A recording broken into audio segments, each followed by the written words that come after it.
सुप्रभात। आज मैं पुनः आपके सामने एक नया वीडियो लेकर उपस्थित हुआ हूँ। आज के इस वीडियो में मैं हिंदी प्रतिष्ठा द्वितीय वर्ष के चतुर्थ पत्र में संकलित प्रगतिवादी कवि बाबा नागार्जुन जी द्वारा रचित महत्वपूर्ण कविता रामराज आपके सामने प्रस्तुत करने जा रहा हूँ।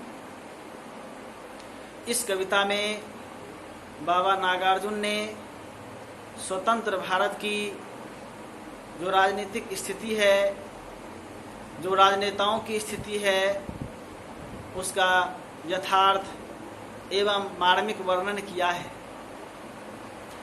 भारत की आज़ादी में और आज़ादी के समय भारतीयों की जो इच्छा थी, भारतीयों के मन में जो सपने पल रहे थे और भारत जिन नेताओं के हाथ में चला गया था, भारत पर जो नेता राज कर रहे थे, उन नेताओं की क्या वास्तविकता है, वे नेता किस तरह से गांधी के इस देश में मनमानी करते हैं, गांधी के सपने को तार तार करते हैं। इस स्थिति को बाबा नागार्जुन जी ने इस कविता में व्यक्त करने की पूरी कोशिश की है। तो कवि कहते हैं, लाज शर्म रह गई न बाकी, गांधी जी के चेलों में फूल नहीं, लाठियां बरसती रामराज की जेलों में। कहते हैं रामराज अर्थात गणतंत्रीय जो व्यवस्था है वह रामराज की ही तरह होनी चाहिए थी, जहाँ की न किसी को दुख होगा, न कष्ट होगा, समता मूलक समाज होगा, सबको एक दृष्टि से देखा जाएगा, सबके लिए समान सुविधा अवसर असुविधा के अवसर उपलब्ध कराए जाएंगे।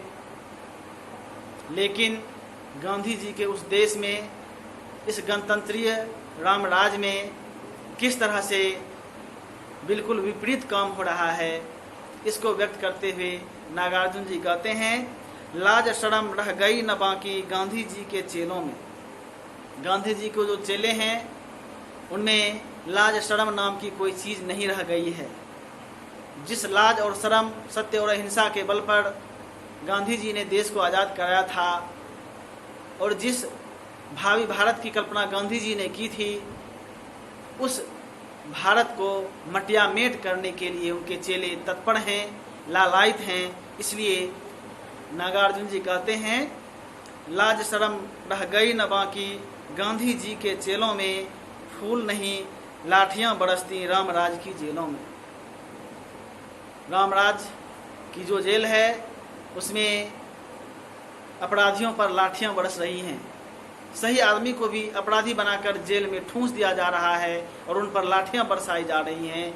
ये है रामराज अर्थात लोकतंत्र। भैया लंदन ही पसंद है आज़ादी की सीता को। आज़ादी की जो सीता है उसे लंदन ही पसंद है, उसे भारत पसंद नहीं है। नेहरू जी अब उम्र गुजारेंगे अंग्रेजी खेलों में। कहते हैं, इस स्वतंत्र भारत के जो प्रथम प्रधानमंत्री हुए नेहरू जी, तो नेहरू जी अब उम्र गुजारेंगे अंग्रेजी खेलों में। अंग्रेजी जो खेल है, अंग्रेज़ों की जो नीति थी, उसी में अपना समय बिताएंगे, उसी में वे आनंद मग्न होंगे। लेकिन इस स्वतंत्र भारत में भारतीयता की जो बात थी, जो भारतीयता का अनुभव और आभास होना चाहिए था, वो नहीं हो रहा है। लाज शर्म रह गई न बाकी, गांधी जी के चेलों में। गांधी जी की जो चेले हैं, नेहरू या उनके जो अनुयायी हैं, वे सब के सब अपने लाज शर्म को धोकर पी गए हैं, क्योंकि आज़ादी के बाद भी वे अंग्रेज़ों के मुख पर, अंग्रेज़ों के चहेते हैं, अंग्रेज़ों के ही हित में सोचते हैं और अंग्रेज़ों से ही सलाह लेते हैं और अंग्रेज़ों को ही पसंद करते हैं। तो लगता है जैसे कि जिस गांधी ने अंग्रेज़ों को भगाने के लिए अपना पूरा जीवन खपा दिया और आज़ादी के बाद उनके चेले उसी अंग्रेज़ों के चापलूस बने हुए हैं। तो लगता है जैसे ये गांधी के चेले लाज शर्म को धोकर पी गए हैं। अंदर अंदर विकट कसाई, बाहर खद्दरधारी हैं, जमींदार हैं, साहूकार हैं, बनिया हैं, व्यापारी हैं। कहते हैं अंदर अंदर विकट कसाई, बाहर खद्दरधारी हैं। बस बाहर बाहर दिखावे के लिए गांधी के उस खद्दर को पहनते जरूर हैं, लेकिन अंदर अंदर सब के सब विकट कसाई हैं, जिसमें थोड़ी सी भी रहम नहीं है। गांधी जी के जो सपने थे, उनकी जो मान्यता थी, उसको ये तार तार कर रहे हैं। अंदर से वो बहुत ज़बरदस्त निर्दयी कसाई की तरह हैं और बाहर से दिखाने के लिए कि हम गांधीवादी हैं, खद्दर धारण करते हैं। ज़मींदार हैं, साहूकार हैं, बनिया हैं, व्यापारी हैं। ज़मींदार हों, चाहे साहूकार हों या बनिया और व्यापारी हों, सब के सब बाहर से तो दिखते हैं गांधीवादी, लेकिन अंदर से विकट कसाई की तरह उनका दिल है और विकट कसाई की तरह ही पेश आते हैं। गांव गांव की, शहर शहर की, जिले जिले की, सूबों की कांग्रेस के अंदर घुस आए जितने भी अत्याचारी हैं। कहते हैं गांव हो, शहर हो, जिला हो या सूबा हो, हर जगह कांग्रेस के अंदर जितने भी हैं वे सब के सब अत्याचारी आ गए हैं। उस कांग्रेस पार्टी में सब के सब अत्याचारी घुस गए हैं और उसी अत्याचारी के द्वारा समाज पर अत्याचार किया जा रहा है, निरीह जनता पर अत्याचार किया जा रहा है और निरीह प्राणी, निरीह जनता उसके अत्याचार को सहने को मजबूर हैं। अंदर अंदर विकट कसाई, बाहर खद्दरधारी हैं। अंदर अंदर वे अत्याचारी कसाई हैं, कसाई की तरह व्यवहार करते हैं और बाहर से दिखाने को गांधीवादी की तरह खद्दरधारी करते हैं और गांधी की मान्यताओं को ठेंगा दिखाते हैं। लंदन वाशिंगटन जा रहे उड़ डर कर अब नेतागण।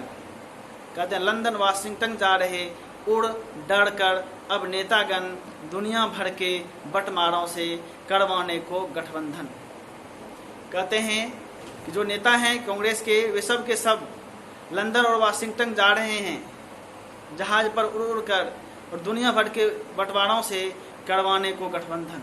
दुनिया भर के जो बंटवारे हैं, जो शोषक हैं, उनसे गठबंधन करने के लिए यहाँ से सब के सब उड़ के जा रहे हैं। लगता है जैसे भारत को भी उसी राह पर ले जाएंगे जिससे हम मुक्त हुए, जिस शोषण से, अन्याय से, अत्याचार से, असमतामूलक समाज से, उसी की ओर पुनः हमारा देश जा रहा है, जिसकी कल्पना किसी ने भी नहीं की होगी। झूठी जय जयकार मची है, सच कह दूं भैया मैं तो तंग आ गया सुनते सुनते, वतन फरोशी की का कीर्तन, लंदन वाशिंगटन जा रहे उड़ उड़ कर अब नेतागण। कहते हैं झूठी जय जयकार हो रही है, चारों तरफ मची हुई है झूठी जय जयकार। कभी कहते हैं कि मैं सच कह दूं, तंग आ गया सुनते सुनते, वतन फरोशी का कीर्तन। वतन फरोशी का कीर्तन करते हैं, अपने वतन की बात करते हैं, वतन की आज़ादी की बात करते हैं, वतन की रक्षा की बात करते हैं, लेकिन ये केवल नारों में है और सब के सब उड़ान पर चढ़ चढ़ कर, जहाज पर चढ़ चढ़ कर विदेश जा रहे हैं और भारत को विदेश बनाने के लिए ये लोग तत्पर हैं, जो कि कहीं से भी जायज़ नहीं है। और भारतीय सपूतों ने जिस तरह से देश को आज़ाद कराने के लिए अपने जीवन को कुर्बान किया, उनकी कुर्बानी पर लगता है जैसे ये लोग हंस रहे हैं और उनकी कुर्बानी का मजाक उड़ा रहे हैं। खादी ने मलमल से अपनी साँठ गांठ कर डाली है, बिरला टाटा डालमिया की 30वें दिन दिवाली है। जो वास्तविकता है राजनीति की, इसको व्यक्त करते हुए नागार्जुन जी कहते हैं कि खादी ने मलमल से अपनी साँठ गांठ कर डाली है। खादी अर्थात नेतागण, जितने भी नेता हैं, कांग्रेसी नेता हैं, उन्होंने मलमल से यानी पूंजीपतियों से अपनी साँठ गांठ कर डाली है। नेता का संबंध और गठबंधन हो चुका है पूंजीपतियों से, बिजनेसमैन से, व्यवसायियों से। टाटा बिरला टाटा डालमिया की 30वें दिन दिवाली है और वे पूंजीपति वर्ग राजनेताओं से मिलकर इतना धन लूटते रहे हैं, देश को इस तरह लूट रहे हैं कि उनके यहाँ 30वें दिन दिवाली मनाई जाती है और पूरे देश में अभाव का अंधेरा छाया हुआ है। जोर जुल्म की आंधी चलती, बोल नहीं कुछ सकते हो, पूरे देश में जोर जुल्म की आंधी चल रही है, कुछ भी बोलने की स्वतंत्रता नहीं है और बोलने के बाद उस पर अन्याय और अत्याचार किया जाता है। तो जोर जुल्म की आंधी चलती, बोल नहीं कुछ सकते हो, समझ न पाता हूँ कि हुकूमत गोरी है या काली है। जिस तरह से जोर जुल्म किया जा रहा है निरीह जनता पर, निरीह प्राणी पर, यह समझ में नहीं आता कि यह अंग्रेजों का शासन है या भारतीयों का, यह गोरों का शासन है या कालों का शासन है। जिस तरह से ये स्वतंत्र भारत के राजनेता अपनी जनता का शोषण कर रहे हैं, उसे परेशान कर रहे हैं, लगता है जैसे यह स्वतंत्र भारत के नेता नहीं बल्कि अंग्रेजों के ही कोई प्रतिनिधि हैं और वो अंग्रेजों की ही तरह अपने देश की जनता का शोषण कर रहे हैं। खादी ने मलमल से अपनी साँठ-गाँठ कर डाली है। खादी ने अर्थात नेता ने साँठ-गाँठ कर लिया है देश के पूंजीपतियों से और उसी के सहारे देश का शोषण किया जा रहा है। वतन बेचकर पंडित नेहरू फूले नहीं समाते हैं, बेशर्मी की हद है फिर भी बातें बड़ी बनाते हैं।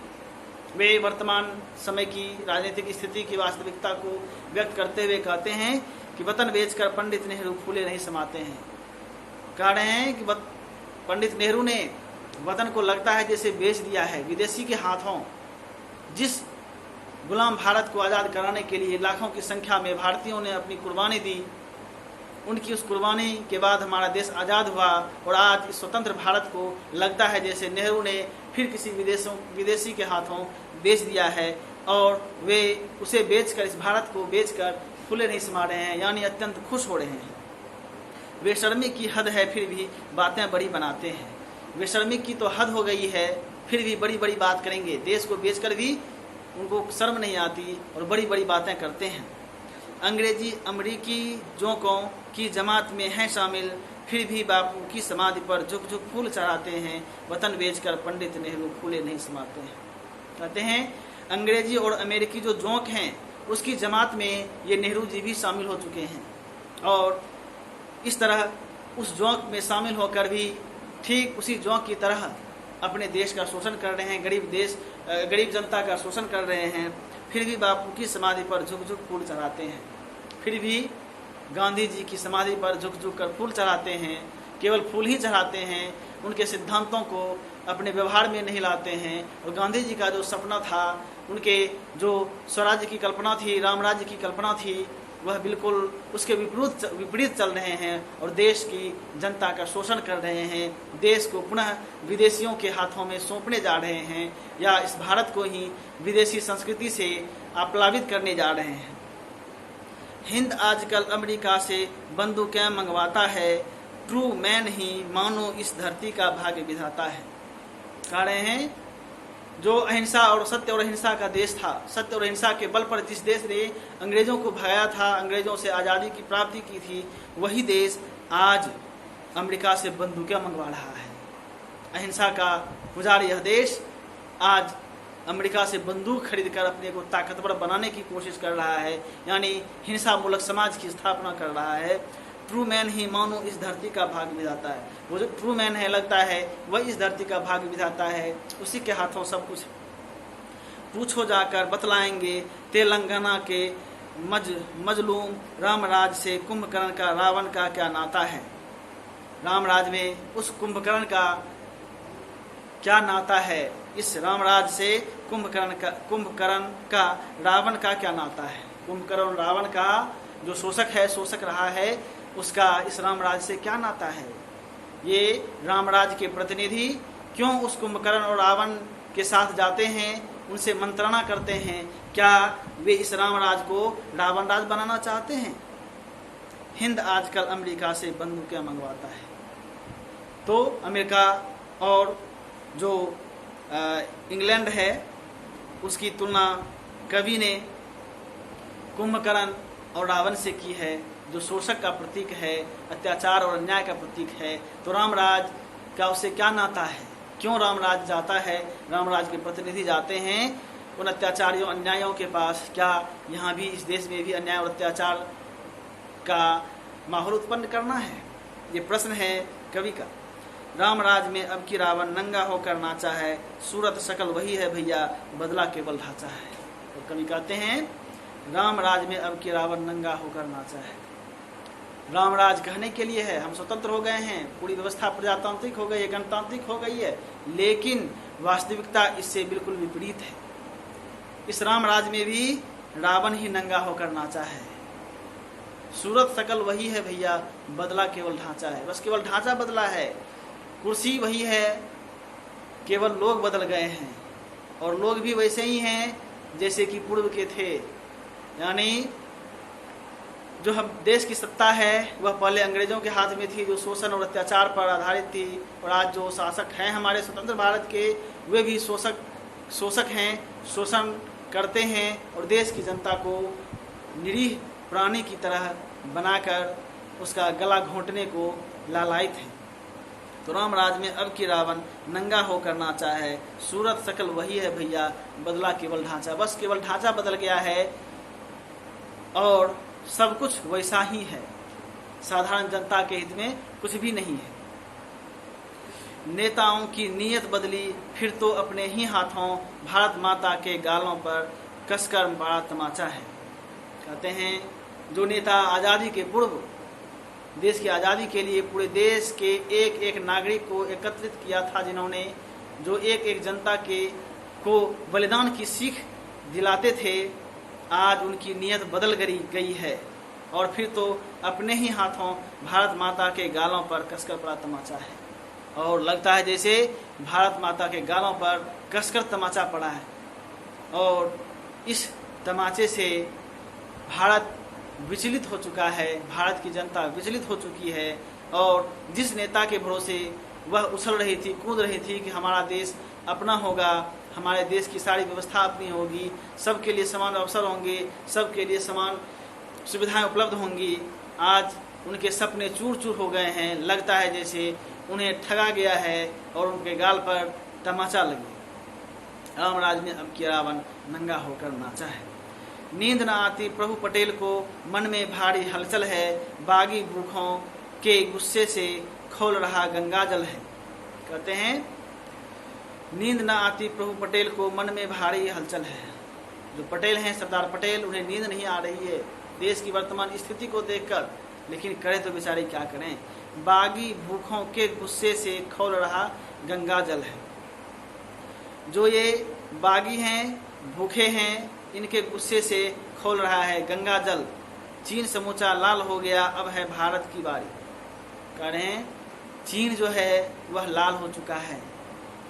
साम्यवादी व्यवस्था की वजह से वहाँ क्रांति हुई, और क्रांति की वजह से पूरा चीन लाल हो चुका है। वहाँ क्रांति हुई और पूरी तरह से जनता लहूलुहान हो चुकी है। कह रहे हैं कभी कि उनका पिछलग्गू बनने से या भारत की ही बारी है, यहाँ भी वैसा ही कुछ करना होगा। तो चीन समूचा लाल हो गया, अब है भारत की बारी, वतन फरोश न जीत सकेंगे, यह जनता का दंगल है। नींद न आती प्रभु पटेल को, मन में भारी हलचल है। कह रहे हैं वतन फरोश न जीत सकेंगे। जो वतन के दुश्मन हैं, जो वतन को विदेशी के हाथें बेचना चाहते हैं, वे जीत नहीं पाएंगे, क्योंकि यह जनता का दंगल है। और जनता चाह लेगी तो उस वतन फरोश को, उस वतन के जो विश्वासघाती हैं, उसे हारना होगा। और यहाँ भी चीन जैसी स्थिति आएगी, तभी देश की जनता के हित में सारा काम होगा। वतन नहीं है खतरे में, खतरे में है ये नेतागण। कारण कि वतन खतरे में नहीं है, क्योंकि यह आज़ाद हो चुका है, प्रजातांत्रिक गणतांत्रिक व्यवस्था यहाँ लागू हो चुकी है। तो वतन खतरे में नहीं है, ये नेतागण खतरे में है। रंग धुल रहा सियारों का, अब कौन करेगा पालागन। सच कहने वालों को भैया पुलिस पकड़ ले जाती है, चापलूस ही करते हैं इन मिनिस्टरों का अभिनंदन। वतन नहीं है खतरे में, खतरे में है ये नेतागण। कहते हैं कि वतन नहीं खतरे में ये नेतागण। ये नेतागण जो है वो खतरे में हैं। वो भले कह रहे हैं कि हमारा वतन खतरे में है, वतन खतरे में नहीं, बल्कि नेता का अस्तित्व खतरे में है।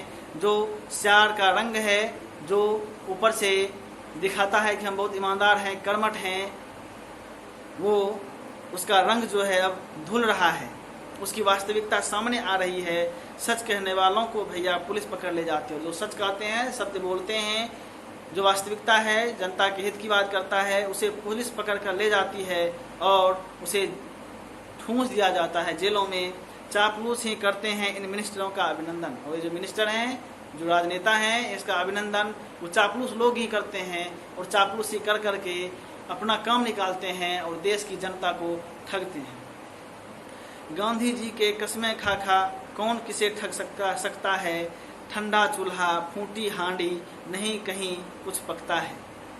कहते हैं गांधी जी की कसमें खा खा कौन किसे ठग सकता है।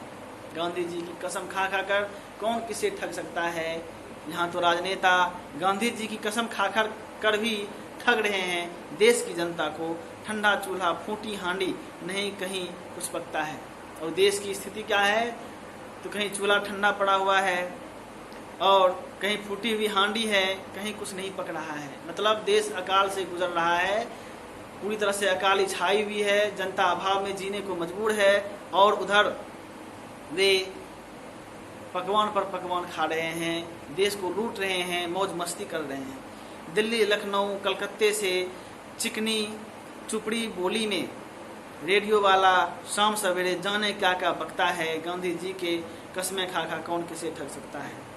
कहते हैं दिल्ली, लखनऊ, कलकत्ते से चिकनी चुपड़ी बोली में कौन, तो रेडियो वाला, रेडियो जो आकाशवाणी से समाचार दिया जाता है, तो रेडियो वाले जो हैं शाम सवेरे क्या क्या बकता है दिल्ली, लखनऊ और कलकत्ते से, बात समझ में नहीं आती। चिकनी चुपड़ी बातों में सरकार की बड़ाई करता है यह चैनल और बड़ाई कर करके उसे उसका झूठा शान दिखाते हैं और उसको निर्दोष एवं देशभक्त दिखलाते हैं, जो कि बिल्कुल भी वास्तविकता से परे है। तो कहते हैं रेडियो वाला शाम सवेरे जाने क्या क्या बकता है, क्या क्या बकता है, और जो बकता है वह वास्तविकता से बिल्कुल विपरीत है। तो ऐसे रेडियो और रेडियो चैनलों से क्या अपेक्षा की जा सकती है, जो कि बिल्कुल सरकार का गुणगान करने में लगी हुई है और देश की वास्तविकता को व्यक्त करने में थोड़ी सी भी दिलचस्पी नहीं दिखाते। तो इस तरह बाबा नागार्जुन जी ने इस कविता में स्वतंत्र भारत की जो स्थिति थी शुरुआती दौर में ही, किस तरह से भारत को पुनः विदेशी संस्कृति से अपलावित करने की साजिश चल रही थी, विदेशों के हाथ में भारत को सौंपने की साजिश चल रही थी, उसे उन्होंने व्यक्त किया है। और किस तरह से चापलूस नेताओं ने देश को ठगा है, देश का शोषण किया है, इसके कवि ने इस कविता में पूरी तरह से प्रस्तुत किया है। आज के संदर्भ में देखा जाए तो नागार्जुन जी की आज भी ज़रूरत है। आज की सत्ता, आज के नेता, आज की राजनीतिक व्यवस्था किस तरह से बदतर होती जा रही है। इस समय यदि नागार्जुन जी होते तो खुली आवाज़ में